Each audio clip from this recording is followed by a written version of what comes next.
নমস্কার, আমি ময়ূরী।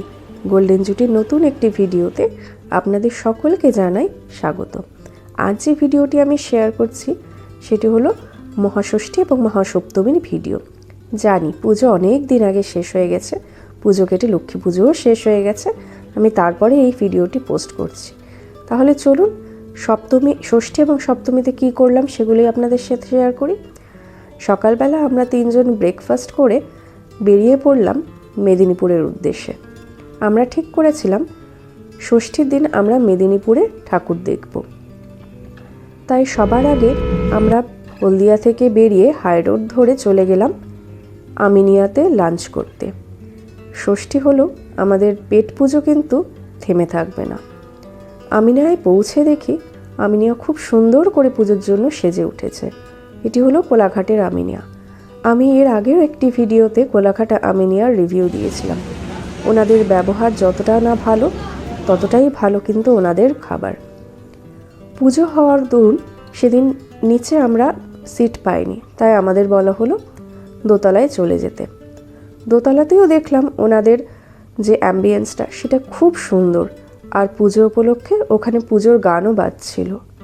আমার তো ওভারঅল খুব ভালো লেগেছে, আর কত সুন্দর সুন্দর পেন্টিং দিয়ে সাজানো গোটা জায়গাটা।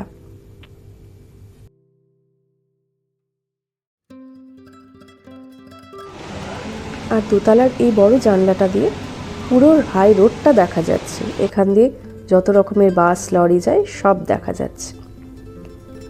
সময় নষ্ট না করে মেনু কার্ড দেখে আমরা অর্ডার দিয়ে ফেললাম 2 প্লেট মাটন বিরিয়ানি, একটি মাটন রেশমি বাটার মশালা, আর কাবাবে নিয়েছিলাম মালাই টিক্কা কাবাব। 3টে আইটেমই কিন্তু ভীষণ ভালো ছিল।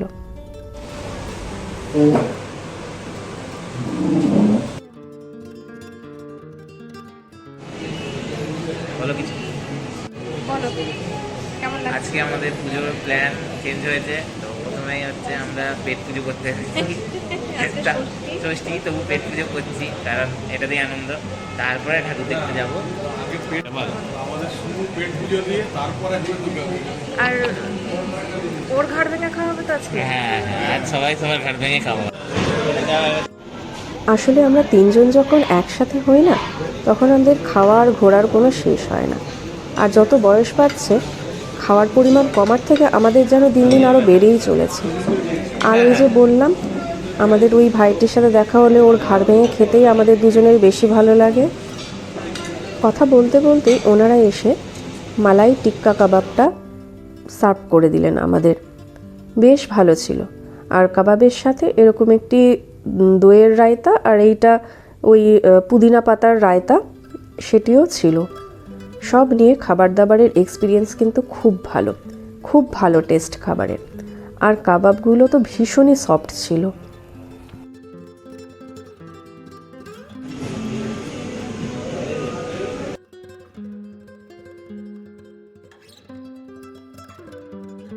এই তো আমাদের ফেভারিট আইটেম মাটন বিরিয়ানি। গ্রেভির মধ্যে ছিল মাটন মালাই কাবাব, আর লাচ্ছা পাড়াটাও নিয়েছিলাম। এই 3টে আইটেম চলে এলো। এটা খুব সম্ভবত মাটন রেশমি বাটার মশালা নিয়েছিলাম। আসলে অনেক দিন হয়ে গেছে তো এখন ঠিক মনে পড়ছে না কি নিয়েছিলাম। তবে এই যে আমি ভয়েস ওভারটা দিচ্ছি, দিতে আমার মুখে কিন্তু জল চলে আসছে খাবারগুলো দেখে। মনে হচ্ছে এখন আবার চলে যাই কোলাঘাট আমিনিয়াতে। খাওয়া পর্ব শেষ করে আমরা ধীরে ধীরে হাই রোড ধরে চলে গেলাম মেদিনীপুরের দিকে।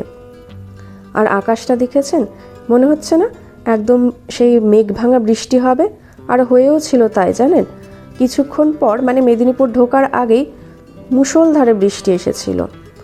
যাই হোক, ওই যে সোজা রাস্তাটা চলে গেল, ওইটি চলে যাচ্ছে বালাসোরের দিকে। আর আমরা নিচে যে বাঁদিকের রাস্তা দিয়ে চলে এলাম, এই রাউন্ড করে এই ব্রিজের তলা দিয়ে আমরা চলে যাচ্ছি পশ্চিম মেদিনীপুরের দিকে। ধীরে ধীরে আমরা এখন পশ্চিম মেদিনীপুরের দিকে ঢুকবো।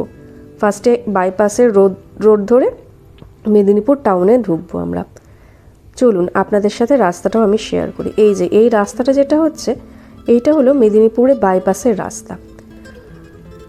আমি মেদিনীপুর প্রথমবার আসছি, তাই কোথাও যদি কোনো ভুল হয়ে থাকে, যারা পশ্চিম মেদিনীপুর থেকে দেখছেন তারা কারেকশন করে দেবেন।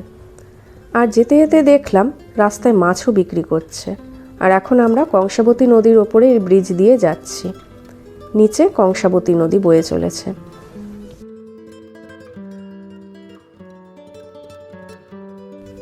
আর এইটি হলো মেদিনীপুর টাউন, মানে এখন আমরা মেদিনীপুর টাউনের ভেতর এন্ট্রি নিচ্ছি।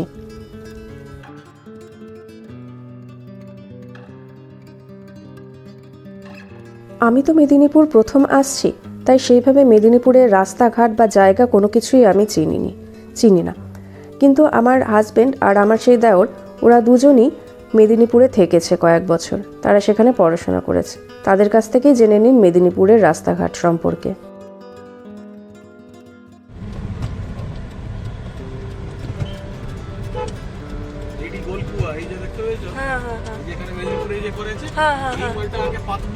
ও আচ্ছা আচ্ছা, ও গোলচক্কর।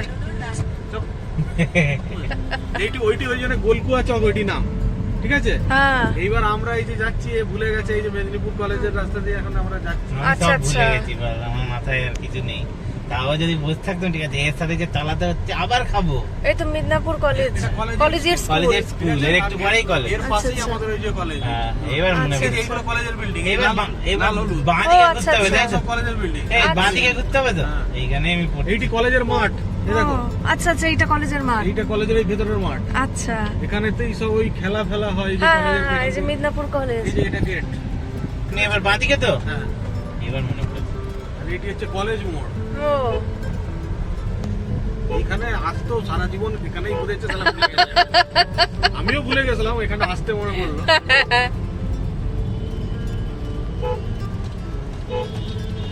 পুজোর সময় তো গোটা শহরই আলোয় আলোকিত হয়ে ওঠে।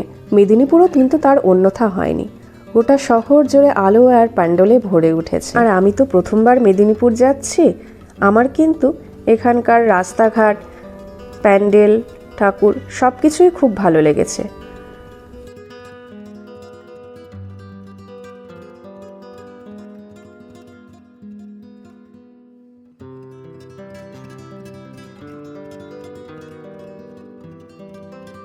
এখানে এই যেটা এলআইসি মোড়, LIC মোড়, হ্যাঁ। ও আচ্ছা আচ্ছা, এইটা না, এটা LIC মোড় না। এটা আরেকটা কি নাম? এই সোজা তো, ঘুরে সোজা তো। হ্যাঁ। এই দিকটা দিয়ে বাঁ দিকে আমরা খেতে যেতাম, মনে আছে? এই দিকটা দিয়ে দেখো, হ্যাঁ হ্যাঁ এই যে হ্যাঁ বাঁ দিকে দুটো রাস্তা আছে না, হ্যাঁ হ্যাঁ হ্যাঁ এই ভেতরের পিছনের দিকে যে রাস্তাটা, হ্যাঁ হ্যাঁ হ্যাঁ। ওইটা দিয়ে যদি চলে যাও তাহলে হচ্ছে ওই medical সামনেটা college। এলআইসি মোড়, ওইটা হচ্ছে হ্যাঁ মেডিকেল কলেজ। ও আচ্ছা আচ্ছা, ওইটা মনে হচ্ছে তোমার ওই ওখানে মেদিনীপুরের যে তোমার হাসপাতাল এবং হ্যাঁ হ্যাঁ, কলেজ, হ্যাঁ হ্যাঁ। Medical college. আচ্ছা, ওই পিছনের দিয়ে এসে ঢুকতে হতো, ও ওই ঘুরে ওরকম ঘুরে এই রাস্তাটা দিয়ে এসে আমরা ওইদিকে যুদ্ধ করতাম। অনেক তাড়াতাড়ি চলে এলাম। এটি এলআইসির মোড়, এই গোলটাই যে এই দিক দিয়ে আসতে হতো আমাদেরকে। আচ্ছা, সোজা তো। হ্যাঁ শুনুন।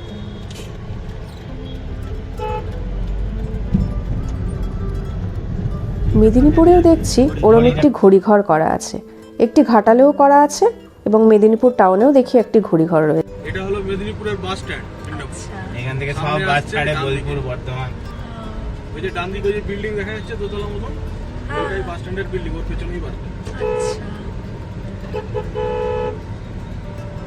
এই যে এইটা বাস স্ট্যান্ডের মুখ, একটা দিক বেরোবার। তখন সাইকেল নিয়ে যেতাম। বাস স্ট্যান্ড এটা, আরে ওই দিকে আরেকটা মুখ আছে 12-13 বছর পর হ্যাঁ। সাইকেল নিয়ে ঘুরতাম, আজকে গাড়ি নিয়ে এলাম এই জায়গাটা। এটা দিয়ে বলবো, এবার আমি রাস্তা মনে করেছি। মনে পড়েছে? মোটামুটি পড়েছে আর কি। এরপরে আবার কোথাও যেতে মেদিনীপুরের রাস্তা আমরা 10-12 বছর আগে এই রাস্তাতেই এসে সাইকেল নিয়ে ঘুরে বেরিয়েছি এইসব এই ডান জায়গায়। দিকে, হ্যাঁ? হ্যাঁ ডান দিকেরটা। এই আমাদেরকে এখন যেতে হচ্ছে এদিকে, ডান দিক দিয়ে আমরা যাচ্ছি পুজোর একটা প্যান্ডেল দেখতে, এবং এই বাঁ সাইডের যে রাস্তাটা এটা চলে যাচ্ছে হচ্ছে স্টেশন, মিদনাপুর স্টেশন। একটা ইউনিভার্সিটিও যাওয়া যায়। ওই যে- হ্যাঁ এই রাস্তাটাই ইউনিভার্সিটি, আমরা যেটা দিয়ে যাচ্ছি এখন। ধীরে ধীরে আমরা পৌঁছে গেলাম অশোকনগরের কাছে এই ঠাকুরটি দেখতে। না, ভেতরে ঢুকে আর ঠাকুর দেখিনি, বাইরে থেকেই দেখলাম। পরের দিন সপ্তমীর দিন বিকেল থাকতে থাকতেই আমরা বেরিয়ে পড়লাম মুর্শিদাবাদের উদ্দেশ্যে। যেতে যেতে মেচেদার কাছে এই প্যান্ডেলটি দেখলাম। তখন ওই 5টা মতন বাজে, সূর্যের আলো তখনও নেভেনি। কীরকম লোকের ভিড় হয়ে গেছে দেখেছেন? ওনারা যেদিক দিয়ে আসছেন সেদিকটা ছিল মেচেদা স্টেশন, ওই মেচেদা স্টেশন থেকে ওনারা আসছিলেন। রাস্তা এরম ছোট বড় নানা রকমের প্যান্ডেল লাইট সব দেখতে দেখতে অবশেষে আমরা এসে পৌঁছলাম নামঘরার কাছে। নামঘরার সেই প্যান্ডেলটি আগেও একটি ভিডিওতে দেখিয়েছিলাম, মনে আছে তো? আজ পুজোর মধ্যে দেখুন লাইটিংয়ে কত সুন্দর দেখাচ্ছে। পূর্ব মেদিনীপুর থেকে মুর্শিদাবাদ যেমন বারাসাত হয়ে যাওয়া যায়, তেমনি বৈদ্যবাটির রাস্তা দিয়েও যাওয়া যায়। আমরা যাই বৈদ্যবাটির রাস্তাটা ধরে, আর এই বৈদ্যবাটির রাস্তাটাই কিন্তু প্রচুর এরকম সুন্দর সাজানো ধাবা দেখতে পাওয়া যায়। আর কল্যাণীর আগে আমরা একটি ছোট্ট চায়ের দোকানে ডিম টোস্ট, চা, বিস্কিট এইসব খেয়ে আবার আমরা হাই রোড ধরে বেরিয়ে পড়লাম মুর্শিদাবাদের দিকে। আর রাস্তায় এরকম সুন্দর অনেক রকম প্যান্ডেল লাইট সব দেখতে দেখতে গেলাম। পুজোয় রাত্রিবেলা হাই রোড ধরে ড্রাইভ করে বাড়ি পৌঁছানো, এটিও কিন্তু আমার প্রথম এক্সপিরিয়েন্স। ধীরে ধীরে আমি আমার শহর মুর্শিদাবাদে পৌঁছে গেলাম। আর যত এগিয়ে যাচ্ছি তত আমি সেই পুজোর গন্ধটা আরও বেশি করে ফিল করতে পারছি। ধীরে ধীরে বাড়ি এসে পৌঁছলাম। রাত তখন 10:30 11:30 বেজে গিয়েছিল। অনেক রাত হয়ে গেছিল। বাবা মারা আমাদের জন্যই জেগে বসেছিল।